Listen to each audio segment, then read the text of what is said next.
L'association évangélique Vie Abondante du Cameroun présente la nouvelle naissance. Une explication simple des actes rédempteurs que le Christ est venu poser sur la terre conformément aux prophéties bibliques lui concernant pour que quiconque croirait en lui reçoive le pardon de tous ses péchés et le don de la vie éternelle par le Saint-Esprit. Cet exposé de la nouvelle naissance pour entrer dans le royaume des dieux vous est présenté dans une série de 8 vidéos par le pasteur Joseph Njonan de l'Assemblée Parole et Vie des Douala. Donnez-vous du temps pour entrer dans la vie éternelle avec Dieu votre Créateur. Il veut vous sauver. C'est pendant votre séjour ici sur terre ou jamais. Salut mesdames, messieurs, chers internautes, vous qui nous suivez de là où vous êtes. Je suis le pasteur Joseph Njonan, je suis à Douala au Cameroun. Donc nous continuons dans la série de vidéos que nous sommes dit de vous proposer et qui traite de la question de la nouvelle naissance, qui est une question importante dans les Écritures. Je peux dire même que c'est la question la plus importante dans les Écritures, parce que nous devons lire la Bible quand même pour atteindre un but. Et Jésus nous a spécifié ce but-là en disant que si un homme n'est né de nouveau, il ne peut entrer dans le royaume de Dieu. Si un homme n'est né d'eau et d'esprit, il ne peut entrer dans le royaume de Diur. Nous nous sommes appesantis sur ce thème-là et nous avons fait des recherches dans les Écritures. Et c'est le fruit de ces recherches-là que nous voulons vous mettre à la lumière devant vous.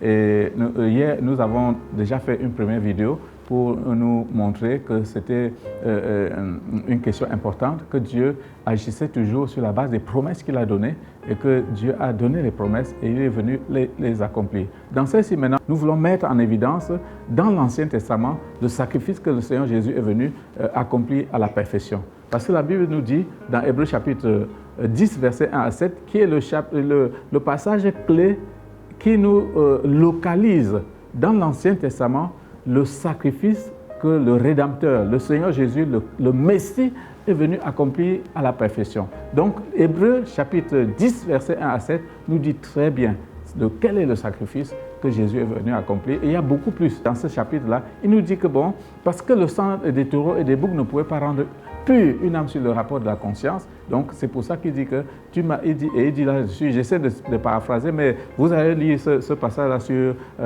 sur l'écran directement. Il dit que tu n'as voulu ni sacrifice ni offrande. Tu m'as formé un corps. Me voici, ô Dieu, venu pour accomplir ta volonté. Dans le rouleau du livre, il est question de moi. Donc, Jésus s'identifie comme celui dont parle le rouleau du livre. Je voudrais que nous comprenions déjà ça très bien pour que nous puissions réaliser que Jésus est venu vraiment et qu'il a accompli les prophéties qui le concernent dans les Écritures. Donc il dit que c'est de lui que parle le rouleau du livre. Le rouleau du livre dans le livre dans le contexte de juif, c'est-à-dire d'Israël, le rouleau du livre parle du livre d'Ésaïe. C'est-à-dire le rouleau du livre parle du livre d'Ésaïe. Et Jésus dit que c'est lui qui est celui que ce livre-là nous révèle comme le serviteur qui vient et qui se charge des péchés et qui souffre à la place des pécheurs pour que les pécheurs reçoivent, n'est-ce pas, le salut de leur âme parce qu'il a pris leur place, parce qu'il s'est substitué à eux. Donc, ce passage est clé et nous révèle que c'est le sacrifice annuel pour le pardon des péchés qui se passait le 10e jour du 7e mois du calendrier juif et que Jésus est venu accomplir ce sacrifice-là. Ce sacrifice-là se faisait n'est-ce pas, au niveau du peuple d'Israël, mais Jésus est venu, il a porté au niveau du monde entier et les Écritures nous révèlent ça de manière très claire. Donc, dans la suite de ce que nous voulons vous apporter aujourd'hui concernant la prophétie de l'Évangile dans l'Ancien Testament, nous allons vous montrer les similitudes qui montrent que Jésus l'a accompli vraiment à l'échelle, que c'était un sacrifice qui concerne le peuple, mais Jésus est venu, il l'a accompli à l'échelle du monde. Donc, quand nous examinons dans les Écritures, selon l'Ancien Testament, le sacrifice pour le pardon, le sacrifice annuel pour le pardon des péchés s'est déroulé en 5 étapes. Donc, la première chose, c'était que le peuple devait venir pour rencontrer Aaron, c'est-à-dire le souverain sacrificateur, celui qui a en charge les affaires de Dieu au milieu du peuple. Donc, la Bible l'a appelé le souverain sacrificateur selon la loi, et il s'appelait Aaron. Et le sacerdoce, c'est-à-dire le service de Dieu, a été confié à Aaron et à sa progéniture de génération en génération. Donc, le peuple devait donc venir voir Aaron. Donc, dans cette vidéo, nous parlons d'Aaron et nous vous avons dit que, n'est-ce pas, qu'est-ce que ça veut dire le souverain sacrificateur. Le peuple d'Israël avait donc le 10e jour du 7e mois de chaque année, il devait venir voir Aaron avec 3 bêtes, 2 boucs et un bélier, pour régler le problème du péché annuel pour tout le peuple, pour qu'il se réconcilie, pour qu'il entre dans une relation nouvelle avec Dieu, son Créateur. La chose se passait en 5 étapes, comme nous vous l'avons dit. Donc, il y avait que le peuple amenait donc ces 3 bêtes devant Aaron, avec son équipe sacerdotale. Aaron devait lancer le sort entre les 2 bouts. Et le premier sort, c'est-à-dire le premier animal que le tirage au sort désignait, la Bible dit que c'était le sort à l'Éternel. Et qu'est-ce que Aaron faisait? Aaron devait, n'est-ce pas, offrir ce bouc-là en sacrifice d'expiation. La Bible dit que c'est un sacrifice d'expiation. Donc, dans le dessin est en train de vous montrer ça un peu avec les références bibliques concernant. Donc, et qu'est-ce qu'Aaron devait faire? En immolant ce bouc-là, la Bible nous dit que c'est une victime expiatoire. La victime, pour être une victime, tu ne meurs pas puisque le bouc mourait pour le péché qu'il n'avait pas commis lui-même. Donc on peut dire c'est pour ça qu'il est une victime. Donc ce bouc-là était immolé rien que sur la base tout simplement de ce que le sort l'avait désigné. Donc il n'avait commis aucun péché. C'est pour ça qu'on l'appelle victime expiatoire. Et qu'est-ce qu'Aaron devait faire? Il devait prendre le sang de ceux ayant déjà offert un taureau pour lui-même. Nous voulons tout simplement insister sur l'aspect qui concerne tout le monde, parce que Aaron, en tant que pécheur aussi d'entre les pécheurs, il offrait des sacrifices pour lui, avant d'offrir pour le peuple. Donc ce n'est pas cet aspect-là qui nous concerne, nous voulons voir ce qui vous concerne, ce qui nous concerne directement. Et donc Aaron était, n'est-ce pas, la préfiguration dans l'Ancien Testament. Donc Aaron devait donc, en sacrifiant dans le premier bouc sort à l'Éternel, il devait prendre le sang de ce bouc-là pour entrer dans les lieux très saints et déposer ça, pour présenter ça n'est-ce pas, dans le lieu très saint qui est le symbole de la présence de Dieu. Donc en présentant ça dans le lieu très saint, le symbole de la présence de Dieu, n'est-ce pas, là où il y avait l'arche de l'Alliance, n'est-ce pas, avec le propitiatoire, l'autel d'or, etc. Donc Aaron entrait là-bas pour présenter donc ce sang à Dieu une seule fois par an. Il le faisait pour lui-même, pour ses propres péchés, il le faisait aussi pour le peuple. Et maintenant là, donc il présentait ça, et ce sang-là, comme c'est par l'âme que le sang fait expiation, donc l'âme est portée par le sang. Donc en entrant avec ce sang dans n'est-ce pas, dans la présence de Dieu, la justice de Dieu était apaisée en disant donc bon, voilà, comme l'âme qui pêche c'est qu'elle mourra, en voyant le sang, ça équivaut que, n'est-ce pas, l'âme qui a péché est mort, effectivement. Donc ceci servait donc de suppléer donc pour que le peuple continue à vivre. Donc ça c'était la première étape. La deuxième étape c'était que le deuxième sort qui désignait certainement le deuxième bouc, le deuxième sort, n'est-ce pas, était tombé naturellement sur le deuxième bouc. Aaron posait ses mains sur la tête de ce deuxième bouc et il déclarait sur la tête de ce deuxième bouc tous les péchés et toutes les iniquités du peuple d'Israël, et ça devait partir sur la tête du bouc. Nous voyons que la tête parle de la responsabilité. Donc ça veut dire que Aaron, par l'imposition des mains sur la tête du bouc, lui transférait les péchés, la responsabilité des péchés du peuple. Donc ayant transféré donc la responsabilité du péché au peuple, comme l'âme qui pêche c'est qui mourra, ce bouc-là est voué aussi à la mort. Et qu'est-ce qui se passait? Quand cela était fait ainsi, n'est-ce pas, il y avait quelqu'un du sacerdoce qui était chargé de chasser ce bouc dans le désert. Ce bouc-là est appelé Azazel ou bouc émissaire. Azazel, ça veut dire bouc émissaire. Donc il y avait quelqu'un du sacerdoce qu'après l'imposition des mains, cette personne-là se chargeait pour chasser Azazel au désert, dans une terre désolée, aride. Donc qu'est-ce qu'on peut s'attendre qu'un animal qui est chassé dans une terre, au désert, dans une terre désolée et aride, il ne peut que mourir, et certainement la soif va contribuer à sa mort.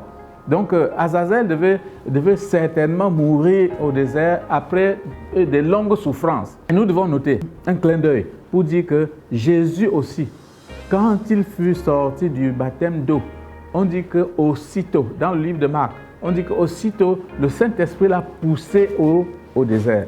Donc nous voyons que si Azazel est poussé au désert, le Saint-Esprit a poussé Jésus au désert. Nous voyons qu'il y a quand même une similitude entre Azazel qui se charge, qui prend la responsabilité des péchés du peuple, et Jésus aussi qui, après son baptême, est aussi poussé au désert. Nous allons voir effectivement que par le baptême de Jésus, il s'est aussi chargé des péchés du peuple, n'est-ce pas, du monde entier. Donc c'était la deuxième phase qui concernait donc Azazel, chassé au désert par quelqu'un du sacerdoce, qui est un type de Saint-Esprit, après l'imposition des mains du souverain sacrificateur. Maintenant, il manque la troisième bête. La troisième bête, c'était un bélier qui était offert en holocauste. L'holocauste, c'est un sacrifice qui est entièrement consumé par le feu, qu'on offre à Dieu, mais qui est entièrement consumé par le feu. Ça montre toujours la consécration. La consécration, et qui est la préfiguration de la consécration de Jésus à la volonté de Dieu. Et aussi, ici, là, nous notons deux faits, que ça montre aussi que le peuple, après avoir reçu le pardon de ses péchés dans l'Ancien Testament, était tenu,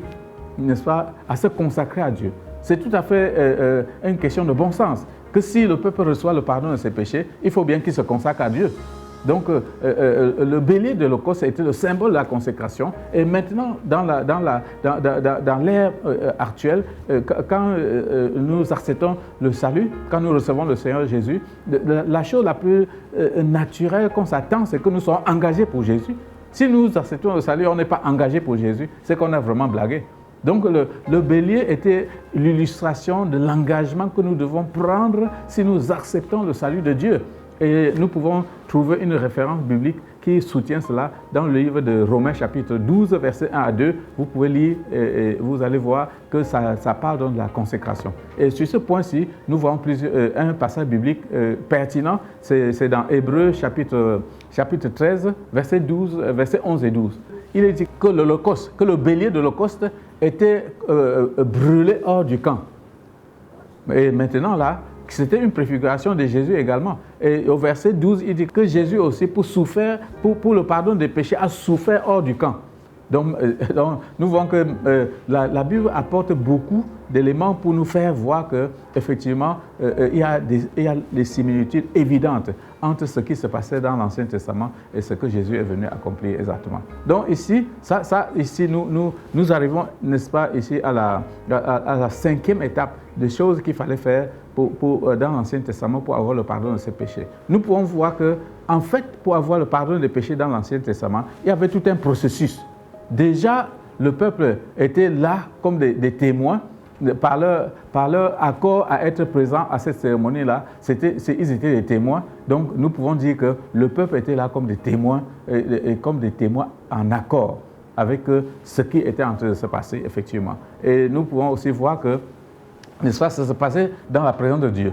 Et nous allons voir dans la suite que tout se passait toujours, que même Jésus, ça s'est passé dans la présence de Dieu. Nous voyons que le peuple était témoin. Nous voyons qu'il y avait le premier bouc qui était une victime expiatoire. Et nous voyons que Jésus sur la croix est une victime expiatoire. Nous voyons que Jésus sur la croix a demandé de l'eau à boire. Nous voyons que Azazel, la Bible dit bien qu'il est poussé au désert dans une terre désolée, aride. Donc certainement, la soif aussi devait contribuer à la mort de Azazel. Et nous voyons que le Seigneur sur la croix, n'est-ce pas, a eu soif. Il a même demandé de l'eau et on lui a donné plutôt du vinaigre. Et nous voyons qu'il y a beaucoup de similitudes. À la fin, nous présenterons un tableau de similitudes entre, n'est-ce pas, la prophétie de l'Évangile dans l'Ancien Testament et son accomplissement par, n'est-ce pas, le Messie qui est venu conformément aux promesses que Dieu avait données, qu'il devait faire pour le bonheur de toutes les familles de la terre, et qu'il a accompli exactement tout ce que Dieu, les prophéties ont dit à son sujet. Donc Jésus a accompli parfaitement le salut de l'humanité. Donc nous allons maintenant là, dans la prochaine vidéo, la troisième vidéo que nous allons voir comment Jésus est venu et il a accompli exactement la prophétie qui est donc repérée dans l'Ancien Testament, et que le livre d'Hébreux nous dit que c'est exactement ce que Jésus est venu accomplir. Donc nous allons voir dans la prochaine vidéo comment Jésus est donc venu accomplir cela. Messieurs et dames, nous vous avons donné un condensé succinct de ce livre-ci qui explique la nouvelle naissance. Nous l'avons résumé en 7 vidéos successives et que nous vous présentons et que nous vous invitons à regarder. Notre encouragement, c'est que vous puissiez les regarder tous les 7 vidéos là. Parce que Jésus lui-même a prêché toute la journée. Donc donnez-vous du temps, parce que c'est une question d'éternité, c'est une question de vie éternelle, et c'est sur cette terre que nous devons l'acquérir. Donc l'apôtre Paul, qui est l'apôtre des païens, a prêché toute une journée.